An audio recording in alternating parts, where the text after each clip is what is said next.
Hey, okay. So I wanted to get my initial impressions on the Umidigi Note 100A as I'm opening it up. And this is a new phone, came out in February by Umidigi. It has the 8 gigs of RAM, which is really the 4 gigs with the 4 gig expansion. 256 gigabytes of ROM. So that's a decent amount of storage for a small phone like this, or an inexpensive phone. I believe this comes in at around $100 right now. 110 on Amazon. Just took a peek at it.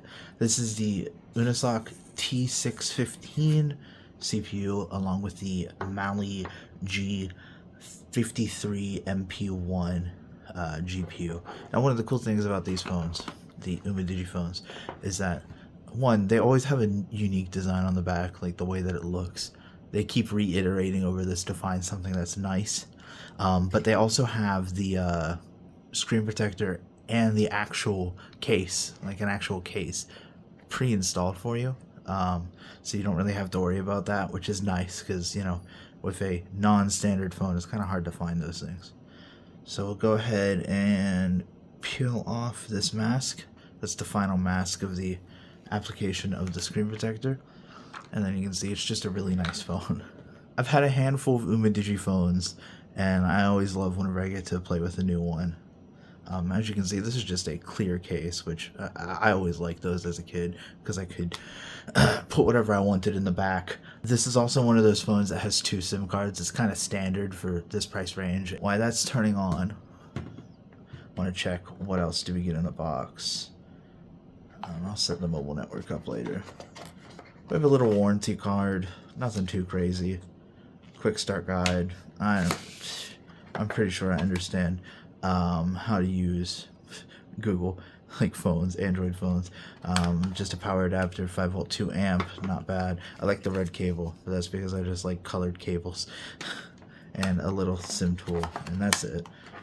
Pretty standard unboxing experience for that, all things said. Nothing crazy. I know some of the old Samsung ones used to get really fancy with their presentation as you turn them on and started using them. Give me 1 second, I'll go ahead and set up my Wi-Fi and we can get started on looking through this. Okay, so I went ahead and got the phone set up real quick under one of my accounts. This is of course, an IPS screen. And one of the things that I noticed almost immediately, if we go to the web browser, something you'll see with text is it feels rather blurry to me, which is kind of weird because the specs are 120 hertz.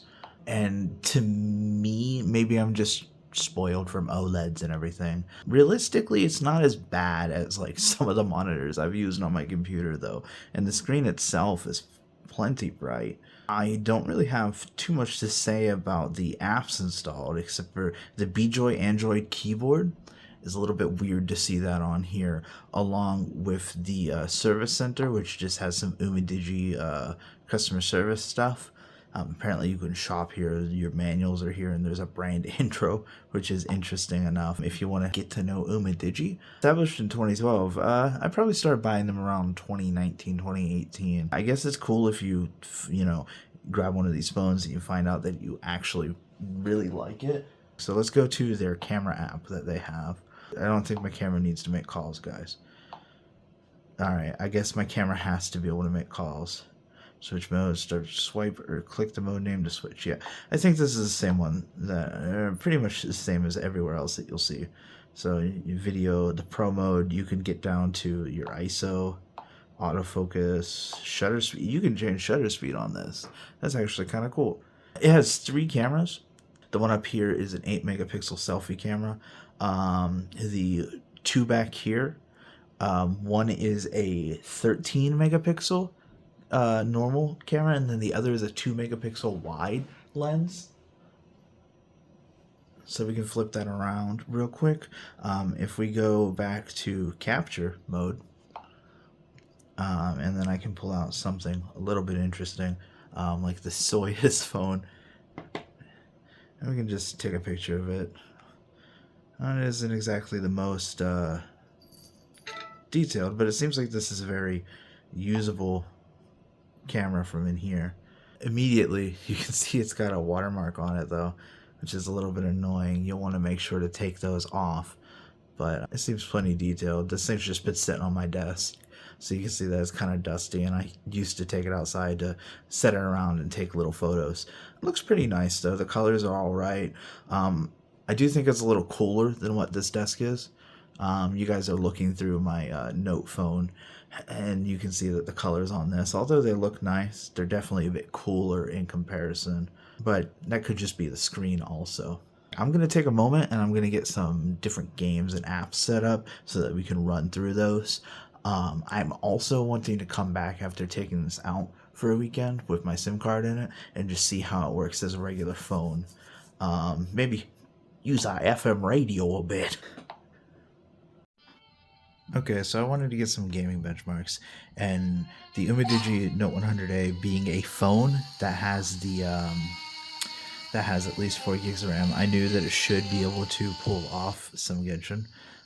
It seems to be playable. I don't really know if this is how I would spend my time on it though. It has major slowdowns the longer you just kind of sit around, right? Right now I just have it set to like the lowest settings. I haven't played in a long time either, so I'm not going to be jumping into anything crazy here. Let's see if we can get that guy. Nope. The frame rate sometimes is a lot better, but once again, I'm not expecting much from a phone that is, in this price range. If you're trying to decide on a phone based off of its ability to play Genshin, I don't think I would pick this. The 120 hertz screen is not going to get used. Yeah, you can see it's kind of picking up here, but I guess that's because enemies unloaded. Ooh, there's a bunch of guys over here. Definitely something that you would have to consider if that was your idea of a phone, is being able to play this game on it.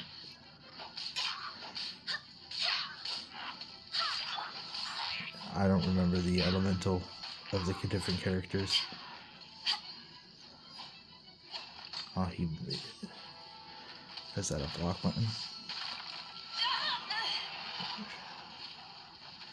What element was Barbara?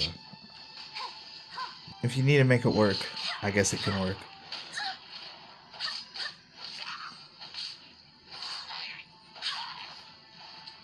Once again, I completely forget how the different gameplay mechanics in this game work. But I do really appreciate it. It seems really cool.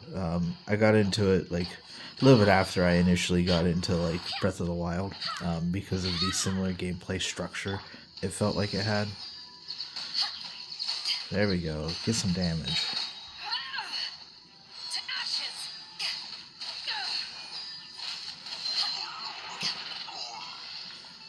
I'm looking at grass the whole time. This is just a grass simulator, right? One last guy. Let's get him. Okay, after I kill this guy, we're going to pause and I'm going to move on to Minecraft. Show you guys how that works. Alright, here's Minecraft. Now I'm playing using a Nyko gamepad plugged in through the USB-C on the go. We can jump directly into this world. Although showing you how long it takes to create a world can be a decent benchmark. I think some of us understand it just takes time, especially if you're a Switch player. Some of the low-end devices like that can take a long time, but I don't remember it taking too atrociously long to get this up and running. We're almost loaded here. Not going to mess with any settings. We'll just go in just raw and see how it goes. This is the new update, what Minecraft like Spring to Life that just came out, to give you an idea of where we're at. And I don't know any of the new stuff yet. I haven't gotten time to sit down and check that out. Seems like we got like a water swan or oceany jungle. I don't know what this stuff is. Mangrove, right? Typically for a Minecraft test, I would want to try to push it to load new chunks. Kind of sucks that it is in a place where I can't see anything. Something I've always really enjoyed is controllers working on Android. And if your game supports controllers on Android, I am much more likely to play it, being someone who really loves like the Retroid devices and things like that. But as you can see, the default like settings, it doesn't seem to struggle too much with just adventuring. It seems like it's got just enough to push out a decent Minecraft experience. Even this default render distance is better than what I see on the Switch.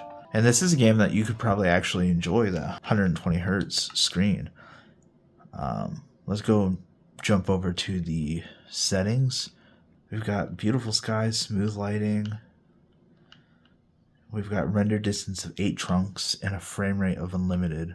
So yeah, if you want to drop that frame rate down to something more reasonable, up your chunk limit, or really try anything, you can mess with these a lot.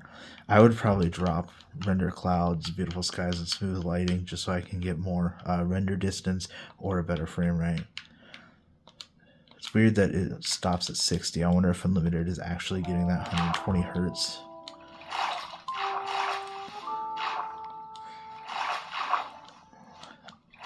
Just trying to swim, man. Maybe I should have just went out into the ocean. You can get some chunks to load that way pretty quickly.